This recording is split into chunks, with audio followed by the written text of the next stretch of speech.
je continue à lire l'ouvrage d'Emmanuel Loyer, Lévi-Strauss, qui est assez passionnant, bon, et je m'aperçois des similitudes, des convergences entre mon travail et celui de Lévi-Strauss. Lévi-Strauss, d'ailleurs, que j'ai rencontré dans un entretien, c'était en 73, donc il y a plus de 40 ans, donc c'était au Collège de France, et il m'avait reçu je lui avais parlé d'ailleurs, je ne sais plus de quoi je lui avais parlé, probablement d'astrologie, je sais pas, et je vais dire moi ce que je pense, et je pense que c'est, et ce que je pense que ça fait écho à ce que pensait Lévi-Strauss, qui d'ailleurs est d'origine alsace-lorraine, comme moi du côté de mon père, et au niveau judaïque et rhénan. Et je pense qu'effectivement, alors est-ce que c'est rousseauiste, est-ce que c'est... voilà, il y a une cohérence initiale des structures à retrouver, à reconstituer. Donc, comme je l'ai dit dans une autre causerie, je suis complètement opposé à la démarche marxiste, l'anthropologie marxiste, qui consiste à dire que les choses évoluent, que les langues évoluent, que les sociétés évoluent, et même qu'elles se développent, elles vont accoucher, enfin, c'est un peu le côté hegelien, n'est-ce pas, voilà, plus le temps passe et plus on arrive à maturité. Alors, cette maturité qui va sous-tendre en quelque sorte l'idée de progrès, si on peut dire. Plus on attend, plus on laisse les choses avancer, plus on progresse. Alors, moi, je ne suis pas du tout d'accord là-dessus, et je pense que je converge avec Lévi-Strauss, d'ailleurs, pour une raison très simple, c'est que j'ai été imprégné dans mon enfance, dans ma jeunesse, par ses travaux, plus ou moins, je suppose.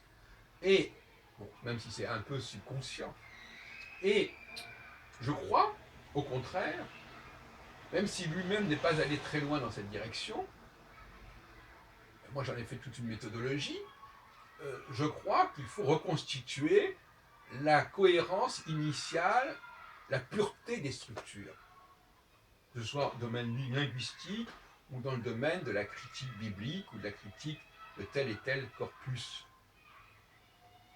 Il ne s'agit pas uniquement de décrire et de justifier ce que c'est devenu, ce que les choses sont devenues, mais montrer qu'il peut y avoir eu des déviances, des corruptions, des dégradations, et que notre société, notre civilisation se doit de maîtriser ces mots, M-A-U-X, parce que quand les choses se dégradent, eh bien ça fausse le jeu.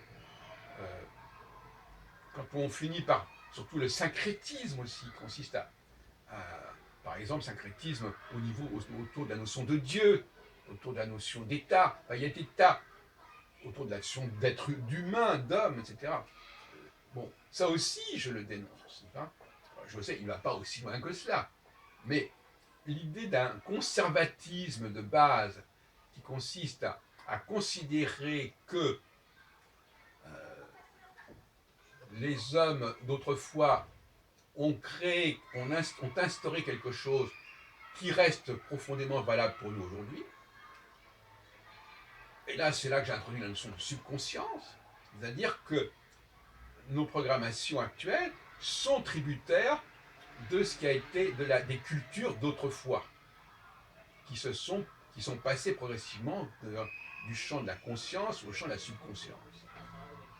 Par conséquent, si nous voulons comprendre ce que nous sommes aujourd'hui, il faut reconstituer les cultures d'autrefois, puisque ces cultures d'autrefois ont généré cette subconscience qui sous-tend nos activités actuelles. Bon, voilà ce que je dis, ma contribution à la pensée de Lévi-Strauss et du structuralisme, c'est que ce que j'appelle la diachronie, c'est-à-dire la recherche de la genèse des processus, la genèse des savoirs, cette reconstitution se fait justement par une critique structuraliste. C'est-à-dire, si la structure n'est pas là, il faut la retrouver, il faut la reconstituer.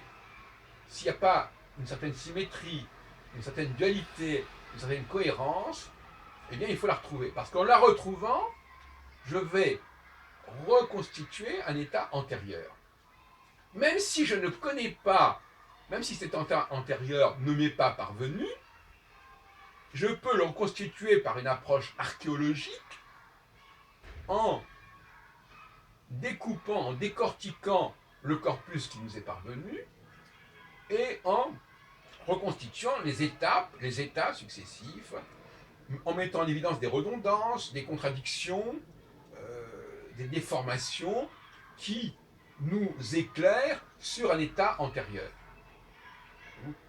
Et ça, je l'ai déjà exposé en 1976 dans la méthodologie que j'utilise dans Clés pour l'astrologie, paru chez Segers il y a donc exactement 40 ans. Donc, alors, je ne vais pas pinailler pour savoir si Lévi-Strauss a dit exactement ceci ou cela, c'est pas la question. La question, c'est que dans l'esprit, je pense que ma démarche recoupe celle de Lévi-Strauss et éventuellement la prolonge et la renforce.